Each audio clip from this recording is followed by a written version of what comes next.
Respected Principal, Sister Lisa, Honorable Manager, Father Thomas, respected sisters, teachers, and all my schoolmates.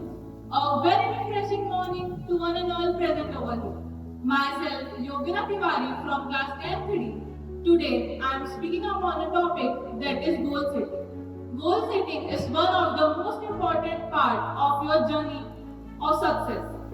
When we set a goal, it motivates us to do our work which we are doing to achieve success in our life. Goal setting is not just only to set a goal and only to dream about it, but we have to work hard and stay consistent about our goal. Goal or aim helps us to motivate our life and help us to succeed in our life. When we set a goal, we also have a thing in our mind that we have to achieve it. And when we work hard with consistency and regularity, we convert our dream into reality.